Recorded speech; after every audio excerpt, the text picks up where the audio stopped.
वज़ीर-ए-आला योगी आदित्यनाथ ने प्रवासी मजदूरों के ताल्लुक से बड़ा फैसला लिया है। प्रवासी मजदूरों को योगी हुकूमत अफोर्डेबल रेंटल हाउसिंग स्कीम के तहत किराए पर घर फराहम करेगी। बताया जाता है कि रियासत के मुख्तलिफ शहरों में वज़ीर-ए-आज़म शहरी तरक्याती स्कीम के तहत बने छोटे फ्लैटों को मजदूरों और गरीबों को दिए जाने का फैसला लिया गया है। कोरोना काल में उत्तर प्रदेश से प्रवासी मजदूरों के पलायन से चिंतित योगी सरकार अब प्रवासी मजदूरों को एक नया तोहफा देने जा रही है।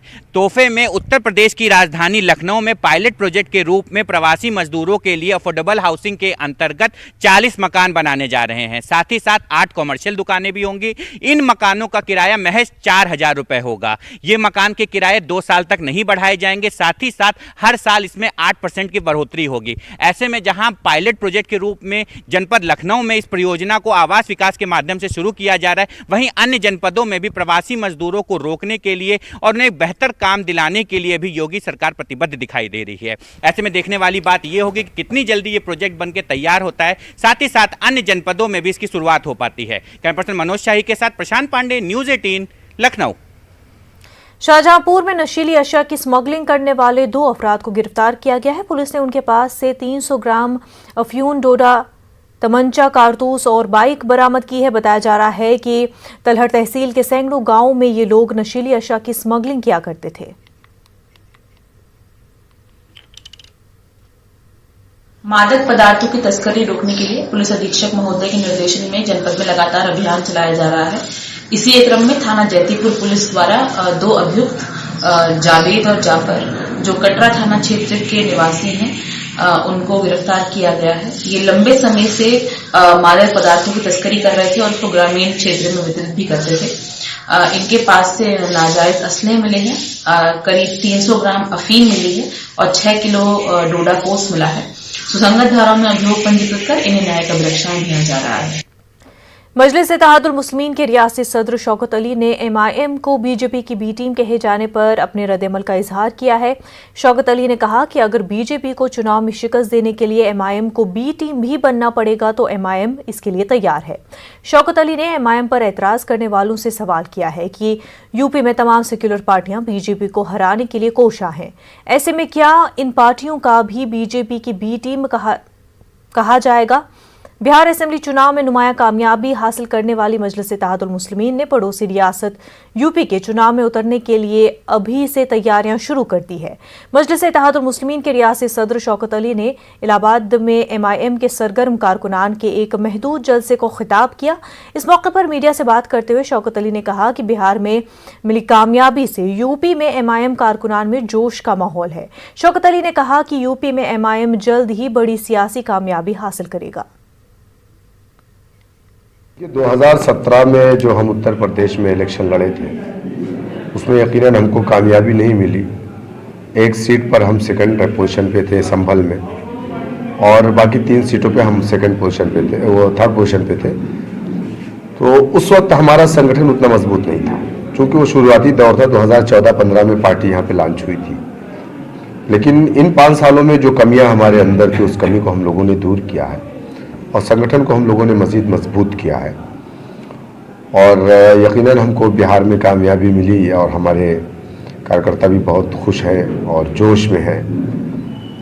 इंशाअल्लाह अल्लाह ने चाहा तो हम उत्तर प्रदेश में भी कामयाबी हासिल करेंगे। एक सवाल मैं उन लोगों से करूंगा कि जो लोग हमें बीजेपी की बी टीम कहते हैं, कि अगर हम बीजेपी की बी टीम है तो हमारी पार्टी का जो वजूद है, हमारा जो सियासी मरकज़ है, वो हैदराबाद तेलंगाना स्टेट है। तेलंगाना स्टेट में बीजेपी के पास अभी तक 1 MLA था। अभी बाई इलेक्शन में 1 MLA और हुआ, 2 MLA। तो अगर हम बीजेपी की बी टीम है तो तेलंगाना के अंदर बीजेपी की हुकूमत होनी चाहिए थी। अगर बी टीम बनने से बीजेपी का खात्मा हो रहा है तो मैं कह रहा हूं कि समाजवादी, BSP, कांग्रेस, राजद सबको बीजेपी की बी टीम बनना चाहिए ताकि बीजेपी का खात्मा हो जाए। मुल्क भर में 7 नवंबर से हज बैतुल्लाह के लिए फॉर्म दाखिल करने के अमल का आगाज हो चुका है। इस साल भी आज़मीन हज को ऑनलाइन ही दरख्वास्त जमा करना है।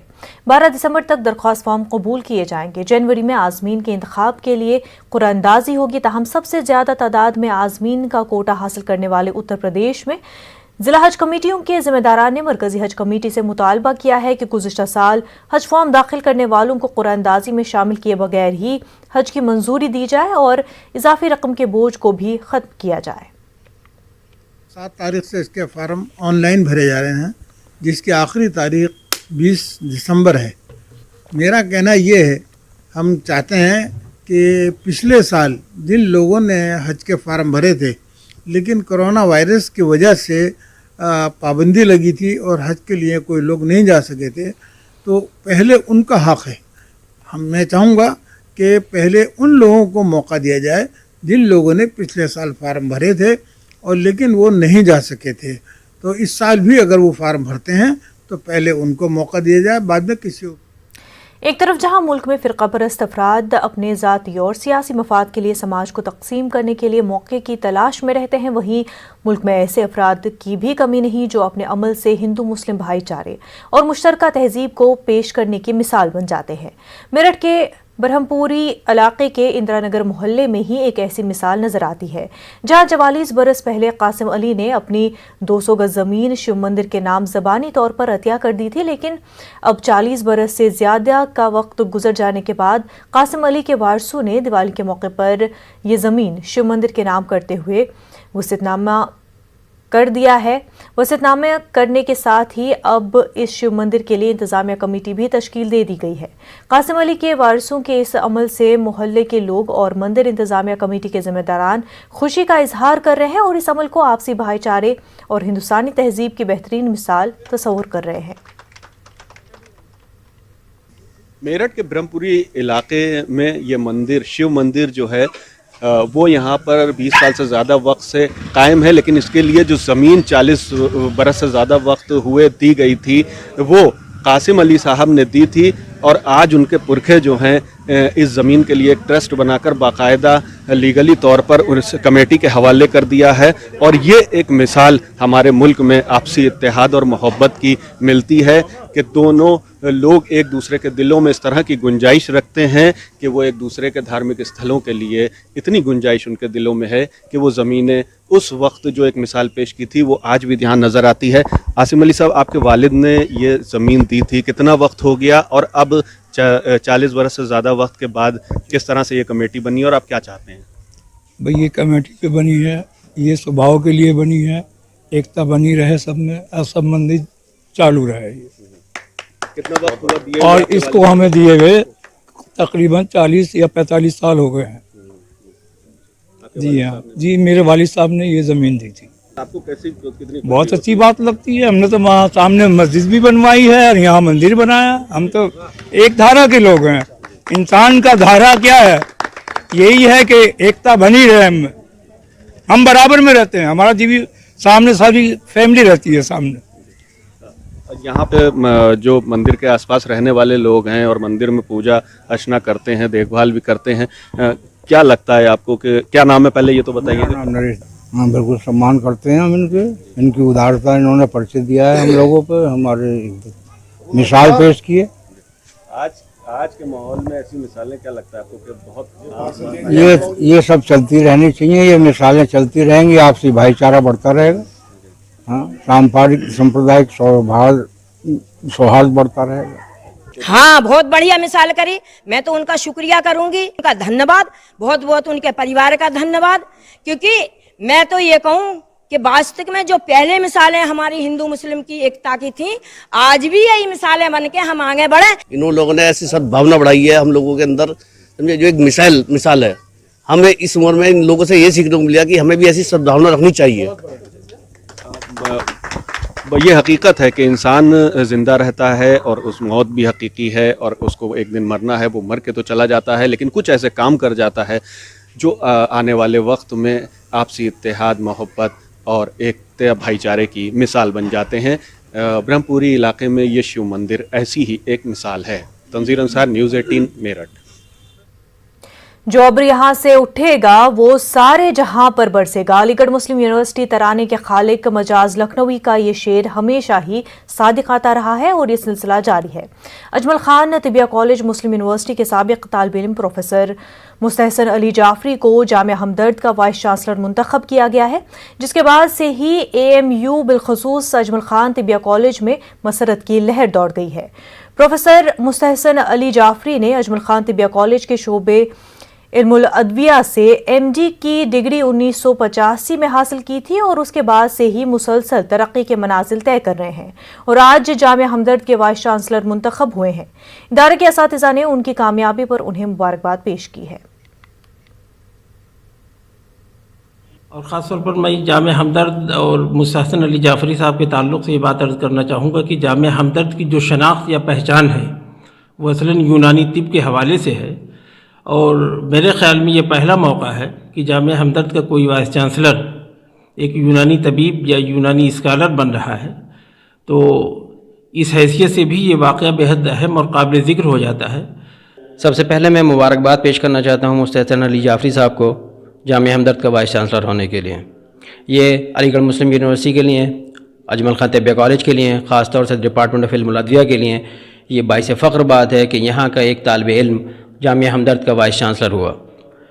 अलीगढ़ के ताल्लुक़ से, AMU के ताल्लुक़ से पहले भी हमारे रिश्ते जामिया हमदर्द के साथ बहुत जो है मुनासिब हुआ करते थे और उनके वाइस चांसलर हो जाने के बाद मज़ीद इन रिश्तों में जो है वो तक़वियत आएगी, मुझे इसका पूरा जो है भरोसा है।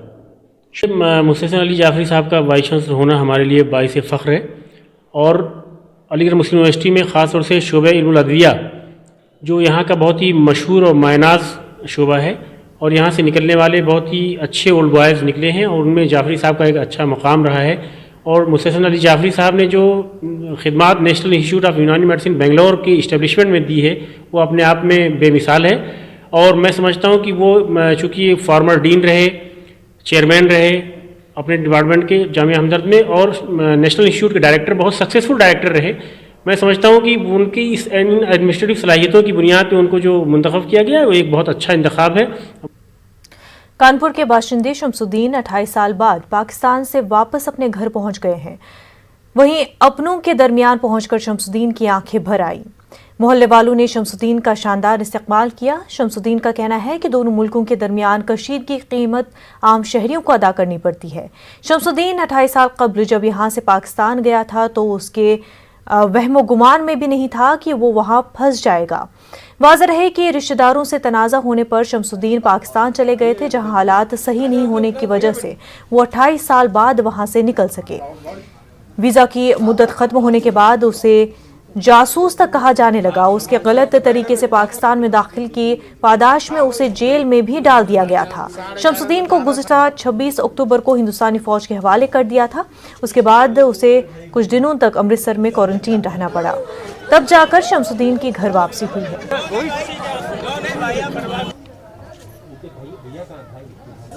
अल्लाह का शुक्र है, मैं अपने परिवार में, अपने लोगों में, अपने मुल्क में आया हूँ, बहुत खुश हूँ।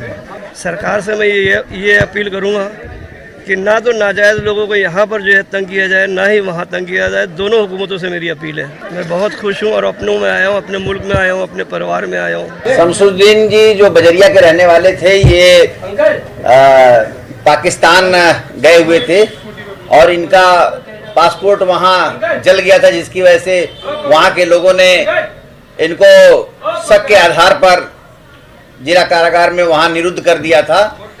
तो पाकिस्तान जेल में इनको बंद कर दिया था और काफ़ी अरसे के बाद छूट के आए हैं आज थाना बजरिया में, जिसके लिए कि हमारे DIG महोदय ने स्पेशली इनके लिए फोर्स भेज करके मंगवा करके और इनके घर को, इनके भाई को हम लोगों ने सुपुर्द किया है। ये करीब 28 साल के बाद वापस आए हैं। नीतीश कुमार ने 7वीं मर्तबा बिहार के वज़ीर-ए-आला के ओहदे का हलफ लिया। नीतीश कुमार के साथ JDU के 5 और BJP के 7 वज़रा ने हलफ लिया। हलफबरदारी तकरीब में BJP सदर JP नड्डा और मरकजी वज़ीर दाखिला अमित शाह भी मौजूद थे।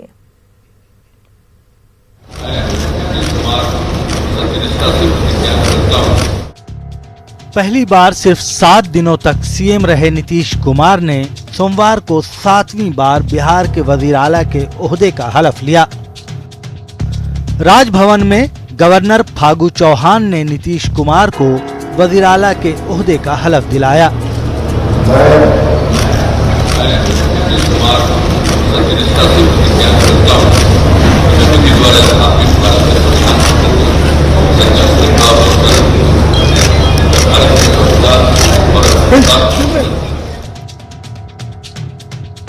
बिहार में लेजिस्लेचर पार्टी के नेता और कटिहार से चौथी बार एमएलए बने तारकिशोर प्रसाद ने सबसे पहले वजारत का हलफ लिया। बेतिया से 5वीं बार एमएलए बनी रेणु देवी दूसरे नंबर पर रहीं। इन दोनों के अलावा बीजेपी कोटे से एक बार फिर साबिक वजीर मंगल पांडे को वजीर बनाया गया है, जबकि 4 नए चेहरों को काबीना में जगह मिली है। आरा से चौथी बार एमएलए बने अमरेंद्र प्रताप सिंह के अलावा मधुबनी के राजनगर से एमएलए रामप्रीत पासवान, मुजफ्फरपुर के औराई से एमएलए रामसूरत राय और दरभंगा के जाले सीट से जीतकर आए जीवेश मिश्रा को काबीना में मौका मिला है। नई सरकार में जेडीयू की तरफ से वजारत का हलफ लेने वाले लीडरों की बात करें तो जेडीयू कोटे से 5 वज़रा ने शपथ ली है, जिनमें 2 पुराने और 2 नए चेहरे शामिल हैं। जबकि पिछली बार असेंबली स्पीकर का ओहदा संभाल चुके विजय चौधरी को भी इस बार काबीना में जगह मिली है। विजय चौधरी के अलावा नीतीश कुमार ने अपने पुराने साथी और पिछली सरकार में तवानाई के वजीर रहे विजेंद्र प्रसाद यादव पर भरोसा जताया है। जेडीयू कोटे से जेडीयू के कारगुजार सदर और पिछली सरकार में तालीम और तामीरात के वजीर रहे अशोक चौधरी ने भी वजारत का हलफ लिया।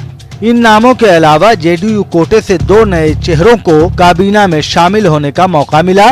तारापुर से एमएलए मेवालाल चौधरी और फूलपरास से एमएलए शीला कुमारी ने वजारत का हलफ लिया। नीतीश की नई काबीना में हिंदुस्तानी अवाम मोर्चा और विकासशील इंसान पार्टी की तरफ से भी एक वजीर शामिल है। वीआईपी से पार्टी के सदर मुकेश सहनी ने वजीर के ओहदे का हलफ लिया, तो हिंदुस्तानी अवाम मोर्चा की तरफ से पार्टी सरबराह जीतन राम मांझी के बेटे संतोष सुमन ने हलफ लिया। मतलब नीतीश की नई टीम तैयार है और बिहार के लोगों को ज्यादा बेहतर परफॉर्मेंस का इंतजार है। Bureau report, news 18 Urdu. Mangal Pandey ने हलफबरदारी के बाद न्यूज 18 से बातचीत की और बताया कि वो नीतीश कुमार की क़यादत में रियासत की तरक्की के लिए काम करेंगे। मंगल पांडे ने मंत्री पद की शपथ ली है, हमारे साथ मौजूद हैं। आपको पहले शुभकामनाएं और बधाई। बहुत बहुत धन्यवाद और मैं न्यूज़ 18 को हृदय से आभार और धन्यवाद देता हूं कि बराबर समाचार को बहुत बेहतर तरीके से आगे पहुंचाता है और इस बार के चुनाव परिणामों को भी बहुत ही बेहतर तरीके से और बिल्कुल सही तरीके से और अंत तक जो सही रिजल्ट था उसको न्यूज़ 18 ने दिखाया। मंत्री पद की आपने शपथ ली है, चुनौतियां आगे सामने है, विपक्ष अभी से घेर रहा है और तेजस्वी ने तो ट्वीट किया है कि 19 लाख रोजगार का जो वादा किया है हमें उम्मीद है कि आप पूरा करेंगे। नहीं, देखिए बहुत साफ है कि हम सब लोग पिछले 15 वर्षों से इस बिहार को विकसित प्रदेश बनाने के लिए काम कर रहे हैं और बिहार की तस्वीर हम सब लोगों ने श्री नीतीश कुमार जी के नेतृत्व में बदली है। जो तस्वीर हम लोगों ने बदली है वो एक बर्बाद बिहार जिन लोगों ने किया था उस बर्बादी से बिहार को निकाल के हम लोगों ने विकास के रास्ते पे आगे बढ़ा दिया और विकसित प्रदेश बनाना है। हमारे आदरणीय प्रधानमंत्री जी का सपना है कि इस बिहार को आत्मनिर्भर बिहार बनाना है और आत्मनिर्भर बिहार बनाने के लिए केंद्र सरकार का पूरा सहयोग हम सब लोगों को मिलने वाला है। आदरणीय प्रधानमंत्री जी ने भी विश्वास व्यक्त किया है कि श्री नीतीश कुमार जी के नेतृत्व में बिहार निश्चित रूप से और आगे बढ़ेगा। हम एक फलकबोस इमारत देखते हैं और ये सोचते हैं कि इस इमारत में पानी की किल्लत नहीं होगी। हमें एक झुग्गी दिखाई देती है और हम हर दरवाजे पर प्लास्टिक के कंटेनर को देखते हैं और ये समझते हैं कि आम आवाम के लिए लगाए गए नल से उनमें पानी जमा किया जाता होगा। फातिमा ने कहा कि ये अदम तवाज़ुन है जो हमारे ख्यालात का हिस्सा है। फातिमा ने पानी की यकसा दस्तयाबी की मांग की है।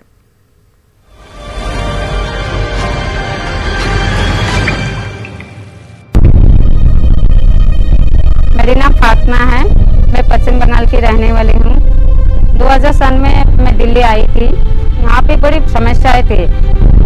उस टाइम 4 टैंकर आते थे, पानी का बड़ी मारामार होता था और ना तो कोई शौचालय था ना कुछ था। लोगों को इतना गंदा पानी लोगों को पीना पड़ता था। The residents of the slum understand how precious water really is, and that's why they do everything they can to conserve every single drop. चल के जाके तभी तो प्रॉब्लम सोल्व होता है। दिल्ली जल बोर्ड हमें नहीं जानता था, अगर वो जानता भी है तो एनजीओ फोर्स के द्वारा और वाटर एड के द्वारा ही जानता है। काम करने के लिए मुझे एक समिति बनानी होती है और जिस समिति का ये अध्यय है कि वह उस बस्ती को वाटर सिक्योर बनाए, कि पानी की कोई भी उसकी जो समस्या है उस समस्या को हमारे साथ रहते भी खत्म करें और जब हम ना रहें तो भी उस पर काम करती रहे बराबर। हमें पता है जो 4 दीवारी के अंदर में रहेंगे तो 4 दीवारी का बात ही पता लग जाएगा, फिर आगे का बात पता हमें नहीं लग सकता है। तो हम जब निकले फिर इनका पास भागे, फिर उन्होंने हमें रास्ता बताया, बेटा ऐसे नहीं ऐसे काम करना चाहिए। उसका बाद जो है हम यहाँ से काफ़ी सारे महिला भी लेके भागे हैं, जो क्यों नहीं, जब हमारा हक हमें क्यों नहीं दिया जाता है। जब इतने सारे महिला गए हैं तो सुनवाई भी किया है, परमिशन लेके गए तो वहीं बैठ जाते थे, क्योंकि एक दरवाज़ा अगर हम 10 बार खटखटाएंगे तो एक बार तो ज़रूर सुनेगा। तो जब पाइपलाइन हुआ वाटर एड के थ्रू तो मतलब लोगों का घर तक मिला है। पानी की बचत करेंगे तभी तो जीवन बचेगा, और जीवन बचेगा तभी तो जल बनेगा।